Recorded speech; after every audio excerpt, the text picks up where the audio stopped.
So if you're from the UK and grew up around the 2000s, then you've almost certainly heard of a TV show called Little Britain. If not, it was a sketch comedy show that ran from 2003 to 2007. The show featured comedians Matt Lucas and David Walliams portraying several different characters in comedy sketches that haven't aged all that well, at least in my opinion. The show has since lost popularity, however when it came out it was massive. Everybody I knew watched it. They were constantly quoting Vicky Pollard or saying computer says no. Computer says no.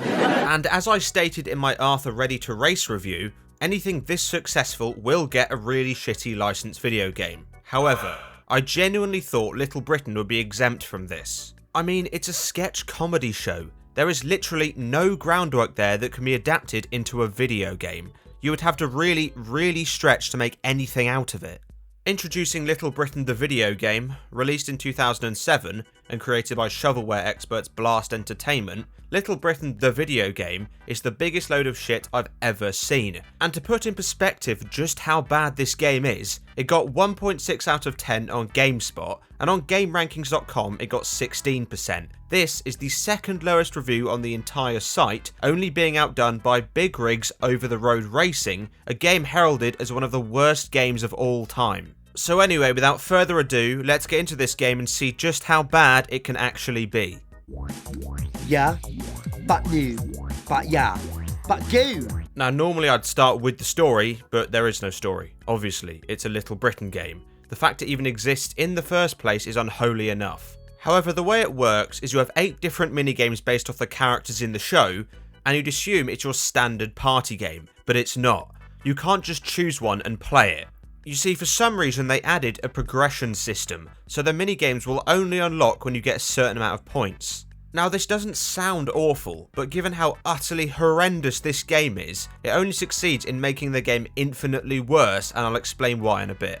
Now the minigames themselves have varying degrees of challenge, some could be done blindfolded and some are massively frustrating, although they all have one thing in common, and that's that they're all aggressively boring and I'd have a more fulfilling experience watching rock erode. And what's more, their reason for existing is insanely convoluted. Most of them are based off obscure 2-minute sketches they had in the show, and one is based off a one-time character, which begs the question, why? When you're clutching at straws that hard to come up with an idea, why would you do it in the first place? Anyway, unfortunately I'm going to have to explain these minigames to you because they're literally the entire thing, so yeah, let's go.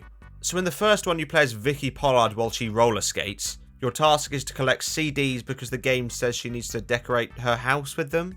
Vicky's having a party and she needs CDs to decorate her wondrous flat. The whole game is based around that one sketch where she roller skated, so honestly it makes zero sense. Essentially you go around collecting CDs and pulling off tricks.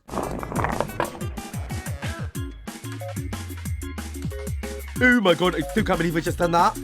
As well as doing the world's slowest grinds.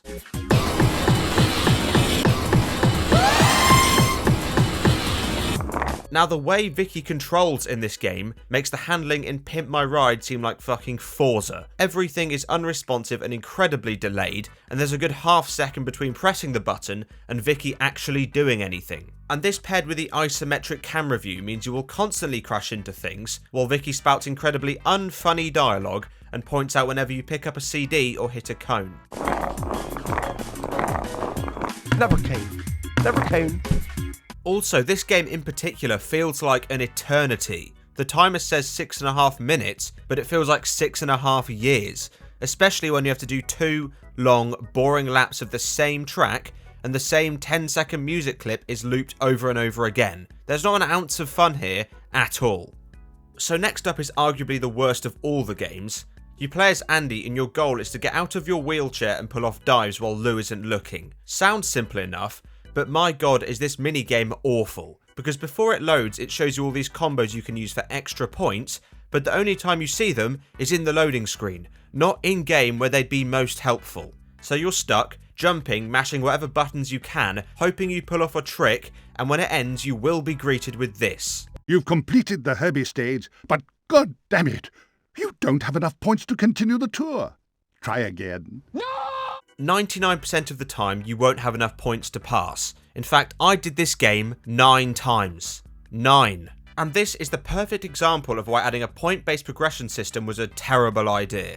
Because if it wasn't there, you'd at least have the choice of playing another minigame, but you don't. You can't just play the shit minigames, you have to work to play the shit minigames. It's like putting in more effort for a pay cut. No one would ever do that.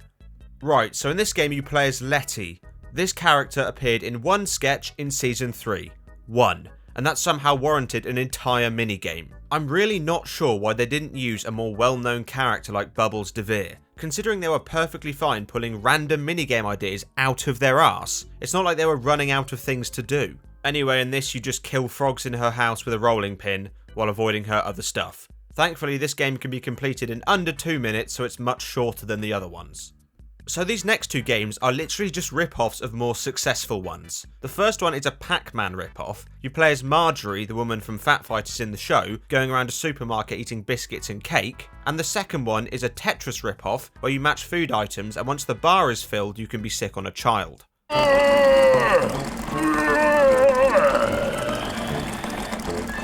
The first game has particularly awful controls and you cannot go where you want to. It's also very easy to lose 1 or 2 biscuits, so you'll spend ages trying to find them, probably die and have to repeat it again. And the second game, well, it's Tetris. That's it. Now this next game stands out because it's actually the reason the game was banned in Germany due to homophobia. You play as Daffyd Thomas, riding a bike, running over other gay people so you can be the only gay in the village. Honestly, this wasn't even based off a sketch as far as I'm aware. They just came up with it, unless you count that one time he rode a bike for 10 seconds. And finally we have the last two games, and I don't have much to say about them. In one you play as Emily kicking a football, and in the other it's only on PSP and you play as Anne kicking flowers. And that's it.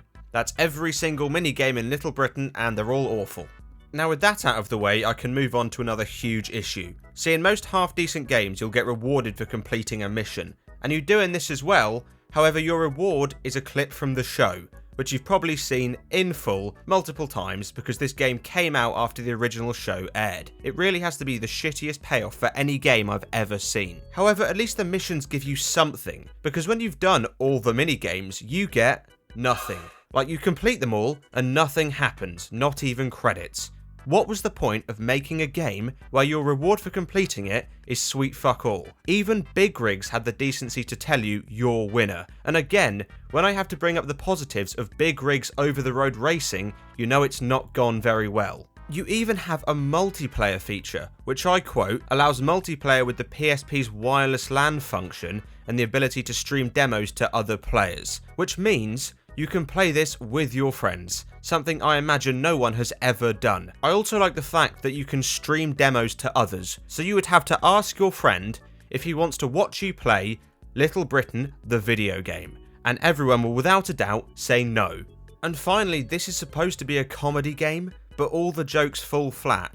And funnily enough, I don't think it's because of how dated the show is. Regardless of what you think of Little Britain's humour, it doesn't translate to a game. Because surprise surprise, it's meant for a TV show. I think even the most hardcore Little Britain fans wouldn't laugh. I mean, in the swimming pool level, what they've done is get some funny dialogue and then loop it every 30 seconds.